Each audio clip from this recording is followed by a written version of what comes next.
Hello everyone, क्या हाल चाल है? I hope everyone is doing fine. Perfect. So today we are starting with our questions practice series of economics का. ठीक है?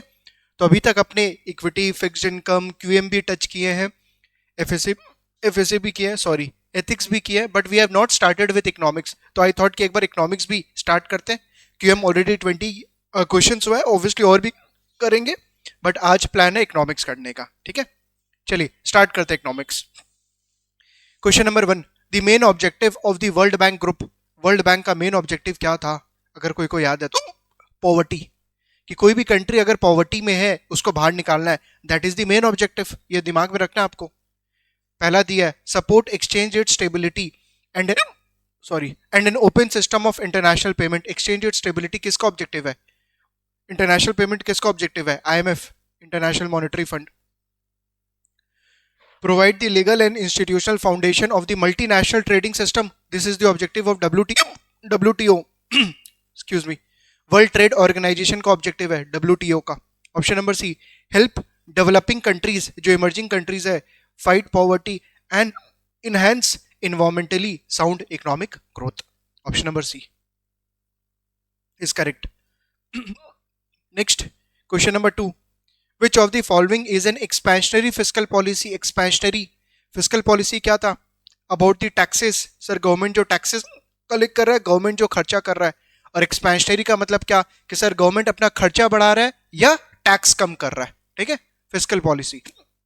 सबसे पहला इंक्रीज इन सेल्स टैक्स, वो तो कॉन्ट्रैक्शनरी हो जाएगा.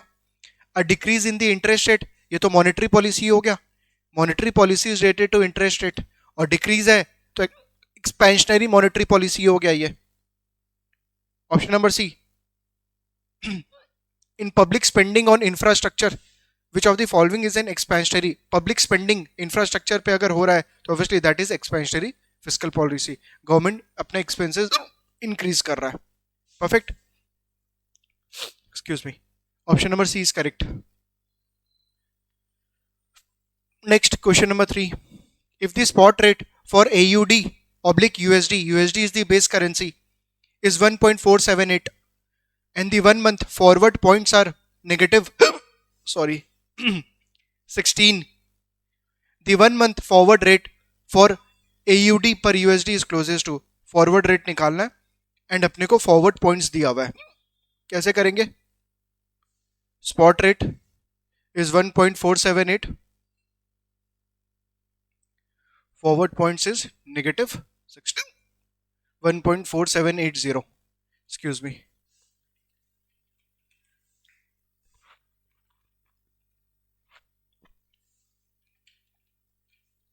What will be the forward rate?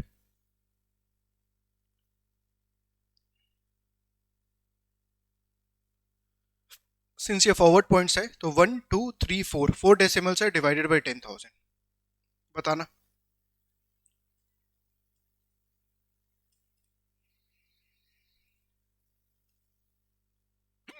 One point four seven six four. 1.4764. This will be your forward rate. Option number B. Next, question number 4. When a central bank sells government bond to commercial bank, because central bank government bond sell कर रहा है किसको? commercial bank को. Broad money growth will decrease, remains the same, increase. क्या होगा? Money growth in the economy. सोचो, अगर sir central bank commercial banks को बॉन्ड सेल कर रहा है तो सर कमर्शियल बैंक पे कर रहा होगा सेंट्रल बैंक को. इसका मतलब कमर्शियल बैंक के पास जो रिजर्व्स है वो कम हो जाएगा. इफ रिजर्व्स रिड्यूसेस, अल्टीमेटली जो मनी का फ्लो है in the economy, that will what? Reduce. broad money growth will what? Decreases. Option number A is correct. Next, question number 5. When a country has a fiscal surplus and an excess of private saving over investment, its exports are less than imports, equal to import, greater than import. X minus M, अगर आपको equation याद है, savings minus investments, this is exports minus imports, plus government का taxes minus government का खर्चा. बुरा, अगर saving ज्यादा है बिजनेस इन्वेस्टमेंट से, so what will happen to X minus M? Exports will be greater than imports. Very easy. Is it fine? Exports कब ज्यादा होगा इंपोर्ट से, अगर सेविंग ज्यादा है इन्वेस्टमेंट से, या गवर्नमेंट का टैक्सेस ज्यादा है गवर्नमेंट का खर्चा से, ठीक है। Its exports are less than equal to greater than, option number C, exports are greater than imports. Next question number 6, which of the following is most likely an objective of fiscal policy का objective बोल रहा है, sorry, fiscal policy का objective बोल रहा है maintaining price stability, ये तो ऑब्जेक्टिव किसका है, प्राइस स्टेबिलिटी, मॉनेटरी पॉलिसी का। affecting aggregate demand, yes, this is the objective of fiscal policy. By regulating the taxes and the kharcha, sir, usse aggregate demand will affect, option number B is the objective of fiscal policy. Achieving an exchange rate target, that is again an objective of monetary policy. So option number A, option number C is the objective of monetary policy, option number B is the objective of fiscal policy. Next, question number 7. An analyst gathers the following data about an economy. Real trend growth rate 0.5%, central bank policy rate 1.5%. If the monetary policy is contractionary, the central bank inflation target. Monetary policy contractionary का मतलब क्या sir, जो central bank का उसका objective क्या, interest rate बढ़ाना, contractionary. Central bank inflation target rate, अगर आपको याद होगा न्यूट्रल रेट कैसे निकलता है, neutral rate real trend rate which is 0.5% plus inflation target, ठीक है। तो sir central bank policy rate दिया हुआ है 1.5%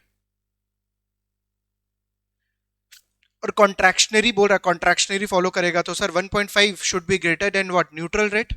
जो 1.5 है वो ज्यादा होना चाहिए न्यूट्रल रेट से। तो सर 1.5 कब ज्यादा होगा, अगर सर इन्फ्लेशन लेस देन 1 है तभी, क्योंकि न्यूट्रल रेट सर अगर न्यूट्रल रेट 1.5 है तब तो सर पॉलिसी रेट भी 1.5% हो गया।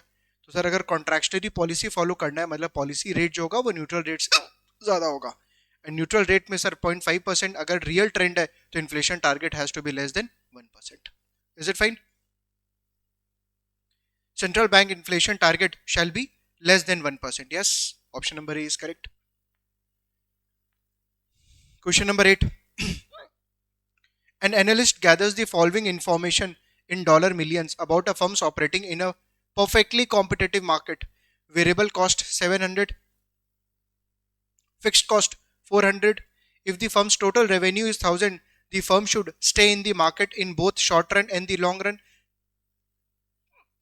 देखो बोल रहे हैं कंपनी का रेवेन्यू दिया हुआ है 1000, वेरिएबल कॉस्ट दिया हुआ है 700, फिक्स्ड कॉस्ट दिया हुआ है 400।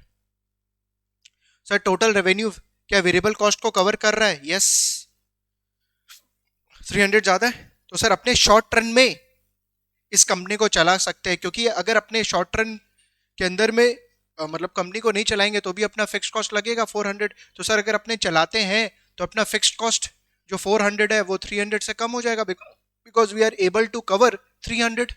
तो सर शॉर्ट रन में चलाना is fine even though we are having a loss, but sir long run में चलाना फायदे का बात नहीं है, क्योंकि सर अपना revenue minus variable cost 300 is still less than fixed cost. तो एटलीस्ट फिक्स्ड कॉस्ट को तो कवर करे, then only we will run the company in the long run.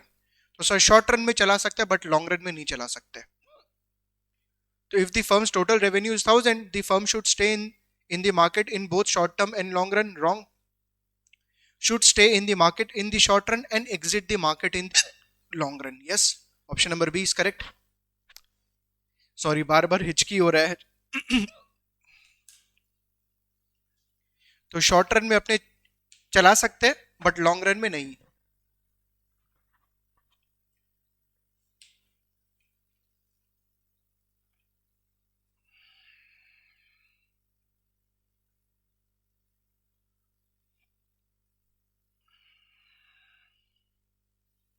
Option number सी बोला shut down the production in the short run. Shut down तभी करते जब variable cost ज्यादा होता, ठीक है। Next question number 9. To be effective in targeting inflation, a central bank is least likely to need government oversight, transparency of decisions, credibility with market participants. तो आपको याद होगा सेंट्रल बैंक का फीचर क्या है sir, central bank should be transparent, it should be independent, it should be credible. ICT, independent होना चाहिए central bank, credible होना चाहिए, ट्रांसपेरेंट होना चाहिए। सर गवर्नमेंट का इंटरवेंशन रिक्वायर्ड है क्या? It should not be. Independent का मतलब तो यही हुआ ना, इंडिपेंडेंट का तो मतलब यही हुआ कि सर कोई गवर्नमेंट उसको रेगुलेट नहीं करे। तो बोला to be effective in targeting inflation a central bank is least likely to need government oversight. It should be independent. There should not be government intervention in the day-to-day activity. Option number A is correct. Transparent होना चाहिए, credible होना चाहिए. Next, question number 10. To increase liquidity, a central bank most likely implements an interest rate policy that is contractionary, neutral, expansionary. अगर liquidity increase करना है तो sir central bank को interest rate कम करना चाहिए। इंटरेस्ट रेट कम करने का मतलब क्या? Expansionary monetary policy. Which of the following option is correct? Option number C, expansionary. Liquidity increase करने का मतलब इंटरेस्ट रेट कम करे, तो option number C, expansionary monetary policy the central bank should follow. Perfect. चलो 10 क्वेश्चंस किए अपने, next class में फर्दर क्यूएम या इकोनॉमिक्स पिक करेंगे।